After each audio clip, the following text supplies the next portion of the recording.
ഏറ്റുമാനൂരിലെ ജൈനമ വധക്കേസിലെ നിർണായക വിവരങ്ങൾ പുറത്തുവിട്ട് ന്യൂസ് 18. കേസിലെ നിർണായക സാക്ഷിയായ ഓട്ടോ ഡ്രൈവർ മനോജിന്റെ വെളിപ്പെടുത്തലാണ് ന്യൂസ് 18 പുറത്തുവിട്ടത്. ജൈനമ കൊല്ലപ്പെട്ടുവെന്ന് അന്വേഷണ സംഘം കരുതുന്ന ദിവസം പള്ളിപ്പുറത്തെ വീട്ടിലെത്തിയ ഏക സാക്ഷിയാണ് മനോജ്. സെബാസ്റ്റ്യന്റെ ആവശ്യപ്രകാരം മദ്യവുമായാണ് അയാൾ വീട്ടിലെത്തിയത്. സെബാസ്റ്റ്യൻ ജൈനമയുടെ സ്വർണ്ണമാല പണയം വെച്ചതും തന്റെ പേരിലാണെന്ന് മനോജ് സമ്മതിക്കുന്നു. പിന്നീട് വിൽപ്പന നടത്താനും സഹായിച്ചു. 2024 ഡിസംബർ 23-ന് മനോജ് സെബാസ്റ്റ്യന്റെ വീട്ടിലെത്തിയപ്പോൾ ജൈനമയുടെ മൃതദേഹം അകത്തുണ്ടായിരുന്നുവെന്നാണ് അന്വേഷണ സംഘത്തിന്റെ നിഗമനം.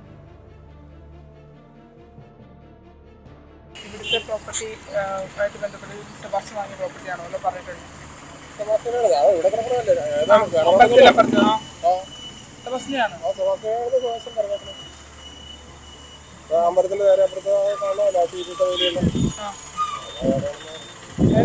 ഇവിടെ ലാസ്റ്റ് ഞാൻ ചോദിക്കട്ടെ, ജൈനമ കേസിനകത്ത് ആകപ്പാട് അന്നത്തെ ആ സ്പോട്ടിൽ വന്നിട്ടുള്ള ആളെ കേട്ട മാത്രമാണല്ലോ. അയാൾ എന്തെങ്കിലും പറഞ്ഞിട്ടാണോ?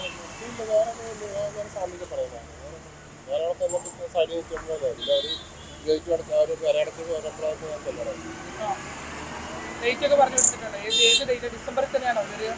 ഡിസംബർ 23-ാം തീയതിയാണ് ചെല്ലുന്നത്. എപ്പോഴാണ് ചെന്നത്? ഇയാൾ എന്ത് വിളിച്ചു പറഞ്ഞിട്ട് എന്നാ?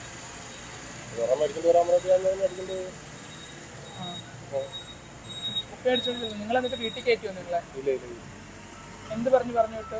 അടച്ചിട്ടേക്ക്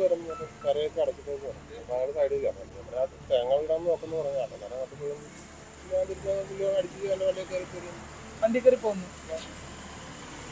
എപ്പോഴും ഇയാൾക്ക് വിളിച്ചു പറയുന്നത്? ചേട്ടൻ എന്തെങ്കിലും അസ്വാഭാവികത തോന്നിയോ? എനിക്ക് വേറെ പ്രത്യേകിച്ച് സാധാരണ അങ്ങനെയൊക്കെ തന്നെയാണ്. വേറെ ഇതിനെക്കുറിച്ച് വേറെ ഇപ്പോഴല്ലേ നമുക്ക് ഇതിനെക്കുറിച്ച് അറിയാനത്. പോലീസിന് കണക്കൂട്ടി ഡിസംബർ 23-ന് രാത്രി മരണപ്പെട്ടു അന്നാണ് ഞാൻ ചെന്നതല്ലേ. അത് കഴിഞ്ഞ് ഞാൻ ഒരു 2 പ്രാവശ്യം എന്താ സ്വർണ്ണം പണയം വെക്കാൻ അന്നാണ് വന്നത്. അന്നപ്പോ എനിക്ക് ഒരു ഏറ്റുമാനൂർ കൂടി കൊണ്ടുപോകാന്ന് പറയാം. ഏറ്റുമാനൂർ ഫ്രിഡ്ജായിട്ട് പോകണമെന്ന് പറയാൻ. അപ്പൊ അങ്ങനെയാണ് ഇയാളോട് ഞാൻ പറയുന്നത്. ഫ്രിഡ്ജ് മേടിക്കാനാണ് പണയം വെക്കാനെന്നാണ് അയാൾ പറഞ്ഞത്. അതാരം അടുത്ത് ഐ ഡി പ്രൂഫ് ഇല്ല. എങ്ങനെ വെക്കണം? എനിക്ക് പരിചയമുള്ള ബാങ്ക് മാലയിൽ എനിക്ക് പരിചയമുള്ള അങ്ങനെ അവിടെ കണ്ടു. പറയുന്നതിന് സംഭവം ഐ ഡി പ്രൂഫിലാണ് വെക്കാൻ പറ്റിയത്. പക്ഷെ അവരെന്നിട്ട് വാങ്ങിയല്ലോ സ്വർണ്ണം. അപ്പൊ ഞാൻ എന്റെ വീട്ടിൽ വെച്ചാൽ എന്റെ വീട്ടിൽ വെച്ചോ. നമുക്ക് ആ ഓട്ടം കിട്ടുന്ന അത് സ്ഥിരമായിട്ട് ഓട്ടം വിളിക്കാറുണ്ടോ? എങ്ങോട്ടേക്കായി പോകുന്നത്? അവരുടെ വീട്ടിലെ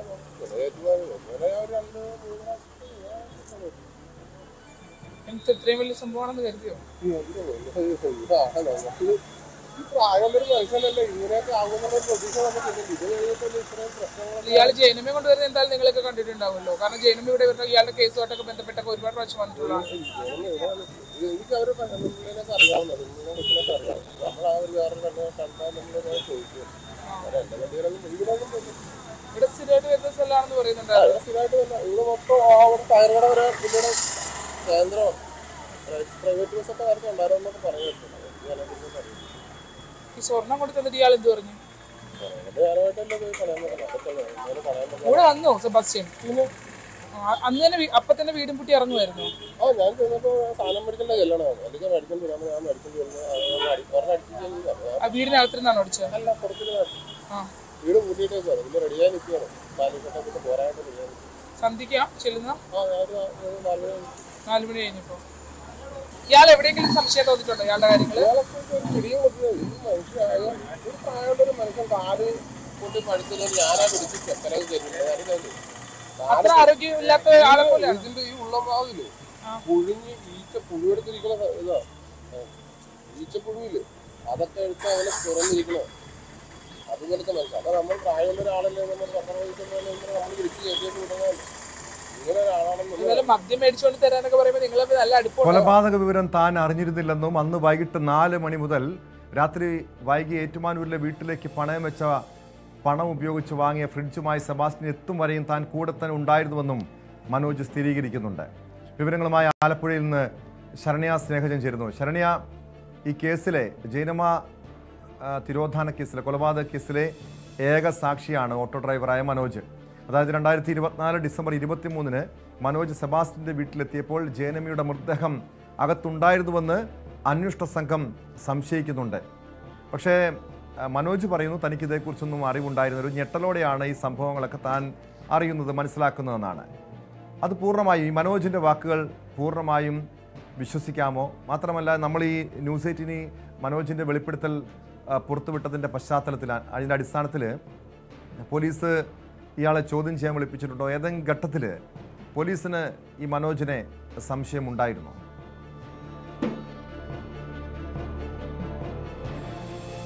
ടോമ, ഈ കേസിൽ അന്വേഷണ സംഘം ആദ്യം ചോദ്യം ചെയ്ത ആളാണ് മനോജ് എന്നുള്ളതാണ്.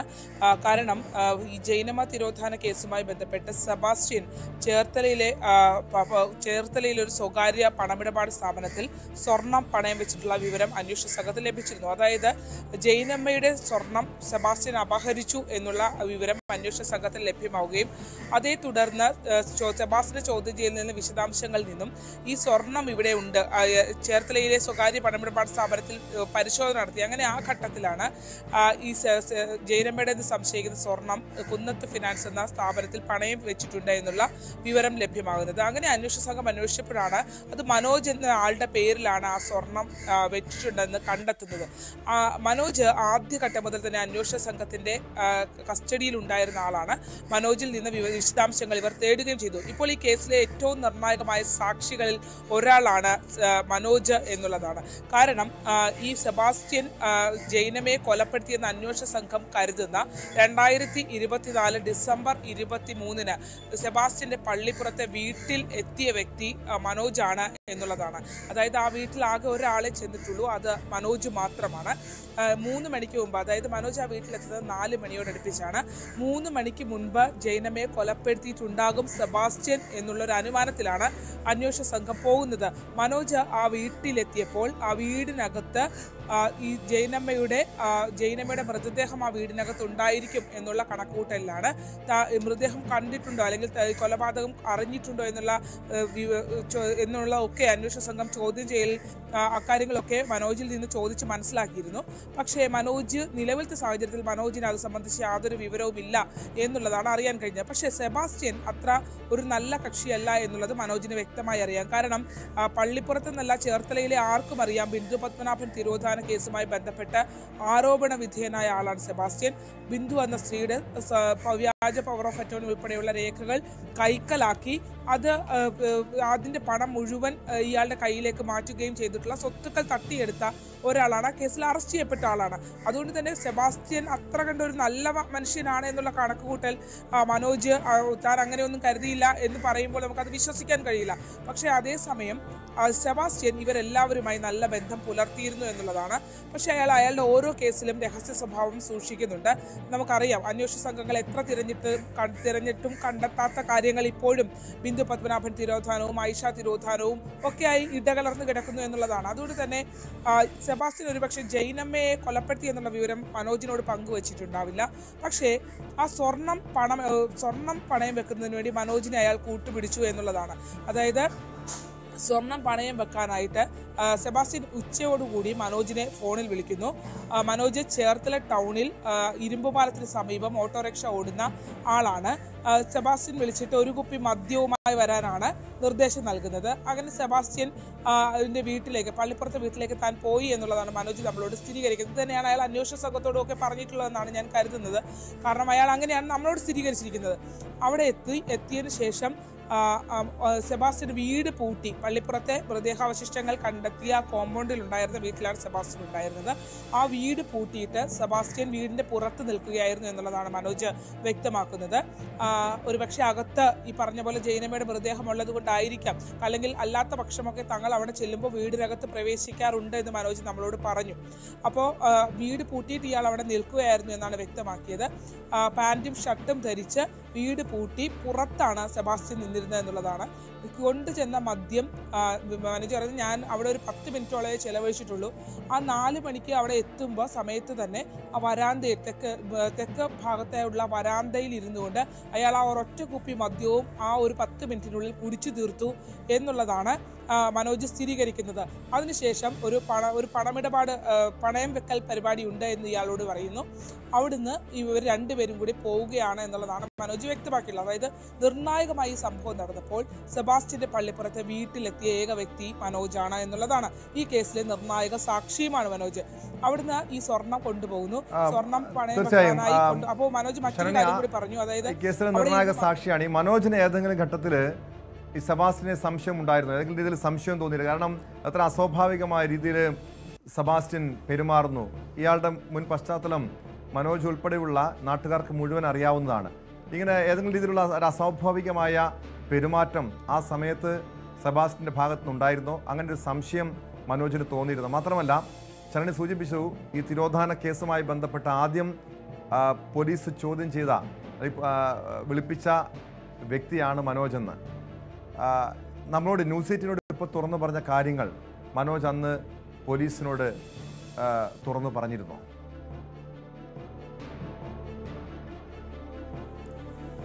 തീർച്ചയായിട്ടും മനോജിന്റെ വിവരങ്ങളുടെ അടിസ്ഥാനത്തിൽ കൂടിയാണല്ലോ ക്രൈംബ്രാഞ്ച് സംഘം കുന്നത്ത് ജുവലറിയിൽ എത്തുകയും അവിടെ നിന്ന് സാധനങ്ങളൊക്കെ റിക്കവർ ചെയ്യും, സാധനങ്ങൾ പണയം വെച്ചിട്ടുണ്ട് എന്നുള്ള സ്ഥിരീകരിച്ചു. കാരണം മനോജിന്റെ ഈ ജുവലറിയിലേക്ക് പോയ സെബാസ്റ്റ്യൻ, മനോജ് അവിടെ ചെന്നപ്പോൾ ഇയാള് നമുക്കറിയാലോ എല്ലാ കാര്യത്തിലും സെബാസ്റ്റ്യൻ എപ്പോഴും ഒരു ലൂപ്പ് ഹോൾ ഇട്ടിട്ടാണ് ചെയ്യുന്നത്. കാരണം ബിന്ദു പത്മനാഭന്റെ സ്വർണ്ണമല്ല ബിന്ദു പത്മനാഭന്റെ സ്ഥലം കൈക്കലാക്കുന്ന സമയത്ത് വ്യാജ ഡോക്യുമെന്റുകളുമായി അകത്തേക്ക് കയറ്റി വിടുന്നത് ജയ എന്നൊരു സ്ത്രീയാണ്. ഇപ്പൊ നിലവിൽ ആ കേസ് ട്രയലിലേക്ക് വരുന്ന ഘട്ടത്തിൽ ജയക്കാണ് ഏറ്റവും അധികം പ്രശ്നമുണ്ടാകാൻ പോകുന്നത്, ജയക്കാണ് എന്നുള്ളതാണ്. അതുപോലെ തന്നെ ഇപ്പോൾ ഈ ജൈനമ്മ തിരോധാന കേസിൽ ഏറ്റവും നിർണായക തുമ്പായ ആ സ്വർണം പണയം വെപ്പിച്ചിരിക്കുന്നത് മനോജിനെ കൊണ്ടാണ് എന്നുള്ളതാണ്. അതായത് മനോജിനോട് അവിടെ എത്തിയപ്പോൾ മനോജിനോട് തന്റെ ID കാർഡ് തന്റെ കൈവശം ഇല്ല എന്ന് പറയുന്നു, പണം അത്യാവശ്യമാണെന്ന് പറഞ്ഞുകൊണ്ട് അയാളുടെ, അതായത് മനോജുമായി നല്ല പരിചയമുള്ള ആളാണ്, മനോജിന്റെ ID കാർഡ് ഉപയോഗിച്ചിട്ടാണ് അവിടെ സ്വർണം പണയം വെച്ചിരിക്കുന്നത് എന്നുള്ളതാണ്. അവിടുന്ന് ജനുവരി 23-ന് സ്വർണം പണയം വെച്ചു എന്ന് മനോജ് നമ്മൾ സ്ഥിരീകരിച്ചു. നേരത്തെ ജുവലറി ഉടമയായിട്ടുള്ള വെങ്കടേശ്വർ ജുവലറിയിൽ സദാശിവൻ നമ്മളോട് ഇക്കാര്യങ്ങൾ സ്ഥിരീകരിച്ചിരുന്നു. അതായത് 23-ന് പണയം വെച്ചതിന് ശേഷം പിന്നെ ഈ സ്വർണം പണയം വെച്ച പൈസ 1.25 ലക്ഷം രൂപ കിട്ടിയെന്നാണ്. 25 ഗ്രാം സ്വർണം ഉണ്ടായിരുന്നു. ആ മാലയാണ്, ജൈനമ്മയുടെ മാലയാണ് അത്. ആ മാല കൊണ്ട് പണയം വെച്ചിട്ട് ഇവർ ആ പൈസയുമായി വീണ്ടും ചേർത്തല നഗരത്തിൽ തന്നെ ഉണ്ടായിരുന്നു. അതിനുശേഷം ചേർത്തല നഗരത്തിലെ ഒരു ഗൃഹോപകരണശാലയിൽ പോയിട്ട് അവിടെ നിന്നൊരു ഫ്രിഡ്ജ് വാങ്ങിയിട്ടുണ്ട്. ഈ ഫ്രിഡ്ജും എല്ലാ സാധനങ്ങളുമായി ഏറ്റുമാനൂരിലെ വീട്ടിലേക്ക് എത്തുന്നത് വരെ മനോജ് ഇയാളുടെ കൂടെ ഉണ്ടായിരുന്നു എന്നുള്ളതാണ്. പക്ഷെ ഒരിടത്ത് പോലും ഒരു അസ്വാഭാവികതയും തനിക്ക് തോന്നിയിട്ടില്ല എന്ന് പറയുന്നു. ഞാൻ ചോദിച്ചു, ഇത്രയും ഒരു കുപ്പി മദ്യം ഒറ്റയടിക്കിരുന്ന ഒരാൾ കുടിച്ചു തീർക്കുന്നു, അയാൾ മറ്റെന്തെങ്കിലും ഒരു ഭാവഭേദം ഉണ്ടായിരുന്നു എന്ന് ചോദിച്ചു. മനോജ് പറയുന്ന സെബാസ്റ്റ്യൻ സ്ഥിരം ഇത് തന്നെയാണ്, ഇങ്ങനെ തന്നെയാണ് സെബാസ്റ്റ്യൻ കുടിക്കുന്നത് എന്നുള്ളതാണ്. ഒറ്റ കുപ്പിയൊക്കെ അയാൾക്ക് നിമിഷ നേരം കൊണ്ട് തീർക്കാവുന്നതേ ഉള്ളൂ എന്നുള്ളതാണ് മനോജ് വ്യക്തമാക്കുന്നത്. മാത്രമല്ല മനോജ് പറയുന്നത് കാലിന്റെ ഉള്ളം കാല് പഴുത്തിട്ട് പ്രമേഹം വന്ന് ബുദ്ധിമുട്ടായി വലിയ മുറിവ് കാലിലുണ്ട്, തന്നെ കൈവച്ച് പിടിച്ചിട്ടാണ് പലപ്പോഴും സ്റ്റെപ്പ് കയറുന്നത്. അങ്ങനെ കയറുന്ന ഒരാള് ഇങ്ങനെ ചെയ്യുമെന്ന് താൻ ഒരിക്കലും പ്രതീക്ഷിച്ചില്ല എന്നുള്ളതാണ്. പക്ഷെ ഇപ്പോൾ ഓർത്തിട്ട് ഭയം തോന്നുന്നു എന്നുള്ളതാണ് അയാൾ വ്യക്തമാക്കുന്നത്. സെബാസ്റ്റ്യൻ അങ്ങനെ ചെയ്തിട്ടില്ല എന്നിപ്പോൾ അയാൾ വിശ്വസിക്കുന്നില്ല, ഇത് ചെയ്തിട്ടുണ്ടാകുമെന്ന് തന്നെയാണ് കരുതുന്നത്. പക്ഷേ നിലവിലത്തെ സാഹചര്യത്തിൽ നമുക്കറിയാലോ, ഈ ബിന്ദു പത്മനാഭൻ തിരോധാന കേസ് വന്നെങ്കിലും സെബാസ്റ്റ്യൻ അതിനകത്ത് നന്നായി കാശ് വിതറി ആ കേസിൽ നിന്ന് പുറത്തേക്ക് നിൽക്കുകയാണ്. കാരണം ട്രയൽ തുടങ്ങുന്ന ഘട്ടത്തിൽ പോലും അവിടെ അന്ന് ആ വ്യാജരേഖകളുമായി അകത്ത് കയറിയ ആളുകളൊക്കെ തന്നെയാണ് ഇതിനകത്ത് പെടാൻ പോകുന്നത്. സെബാസ്റ്റ്യൻ അപ്പോഴും ഒരു വെറും ഇടനിലക്കാരനായി പുറത്തു നിൽക്കുന്നു എന്നുള്ളൂ. പക്ഷെ ഇതിന്റെയൊക്കെ സൂത്രധാരൻ സെബാസ്റ്റ്യൻ ആണ് എന്നുള്ളതാണ്. അതുപോലെ തന്നെ മനോജിനെയും ജൈനമ്മയുടെ സ്വർണം കൊടുത്ത് ഇയാൾ പെടുത്തിയിട്ടുണ്ട്, അങ്ങനെ വീഴുകയും ചെയ്തിട്ടുണ്ട്. എന്തായാലും നിലവിൽ ഈ കേസ് സാക്ഷിയാണ്, മനോജിന് മറ്റു പങ്കാളിത്തം ഇല്ലെന്നാണ്. കാരണം മനോജിന്റെ ഫോൺ അന്വേഷണ സംഘം തന്നോട് ചോദ്യം ചെയ്തപ്പോൾ അവിടെ ഈ സമയത്ത് എത്തി എന്ന് പറഞ്ഞപ്പോൾ അന്വേഷണ സംഘം തന്നോട് അങ്ങനെയാണെങ്കിൽ നീ അത് കണ്ടിട്ടുണ്ടാകുമല്ലോ എന്ന് മറു ചോദ്യം ചോദിച്ചു എന്ന് മനോജ് പറഞ്ഞു. അകത്തുണ്ടായിരുന്നല്ലോ, നീ വരുമ്പോഴാണല്ലോ അകത്തുണ്ടായിരുന്നെന്നുള്ള ചോദ്യങ്ങൾ ചോദിച്ചു എന്ന് പറയുന്നുണ്ട്. പക്ഷേ മനോജ് ഉറപ്പിച്ചു പറയുന്നു ഞാനത് കണ്ടിട്ടില്ല. പിന്നീട് ഫോൺ ടവർ ലൊക്കേഷൻ വെരിഫൈ ചെയ്തപ്പോൾ 4 മണിക്ക് ശേഷമാണ്, 4 മണിയോട് അടുപ്പിച്ചാണ് മനോജ് അവിടെ എത്തി എന്നുള്ളത് അവർ വെരിഫൈ ചെയ്തിട്ടുണ്ട്. അതുകൊണ്ടൊക്കെ തന്നെയായിരിക്കും ഒരുപക്ഷെ മനോജിനെ അവിടെ നിന്ന് വിട്ടത്. പക്ഷെ ജൈനമ്മയുടെ സ്വർണം വിറ്റതുൾപ്പെടെയുള്ള കാര്യങ്ങൾ സെബാസ്റ്റ്യൻ ചെയ്ത ആ പണം എന്തിനു ഉപയോഗിച്ചു? അതായത് ജൈനമ്മയുടെ സ്വർണം വിറ്റ് ആ ഫ്രിഡ്ജ് വാങ്ങിപ്പോയ സെബാസ്റ്റ്യൻ ഡിസംബർ 30-നാണ് തിരിച്ചെത്തിയതെന്ന് മനോജ് പറയുന്നു. ഡിസംബർ 30-ന് മനോജും സെബാസ്റ്റ്യനും കൂടെ പോയാണ് ആ ജ്വല്ലറി ഉടമ സദാശിവനുമായിട്ട് സ്വർണം പണയത്തിൽ നിന്ന് എടുക്കുകയും അത് കൊണ്ടുവന്ന് വിറ്റ് പൈസ മേടിക്കുകയും ചെയ്തിട്ടുള്ള അക്കാര്യങ്ങൾ ഉൾപ്പെടെ മനോജ് നമ്മളോട് സ്ഥിരീകരിച്ചിട്ടുണ്ട്. ഈ കേസിലെ ഈ തിരോധാന കേസുമായി, ഈ ജൈനമ്മ തിരോധാനങ്ങൾ കൊലപാതകവുമായി ബന്ധപ്പെട്ട ഏറ്റവും നിർണായകമായ വിവരമാണ് മനോജിലൂടെ നമ്മൾ പുറത്തേക്ക് വിടുന്നത്. യെസ്, വ്യക്തമാണ്. ശരണ്യ സ്നേഹജനാണ് ആലപ്പുഴയിൽ നിന്നും വിവരങ്ങൾ നൽകിയത്. ഏറ്റവും പുതിയ വെളിപ്പെടുത്തലാണ് ജൈനമ്മ തിരോധാന കേസുമായി ബന്ധപ്പെട്ട് ഉയർന്നത്. ജൈനമ്മ കൊല്ലപ്പെട്ട ദിവസം സെബാസ്റ്റിനൊപ്പം ഉണ്ടായിരുന്ന വ്യക്തിയാണ്. കേസിലെ ഏക സാക്ഷിയാണ്. അതിനിർണായകമാണ് മനോജിൻ്റെ വെളിപ്പെടുത്തൽ.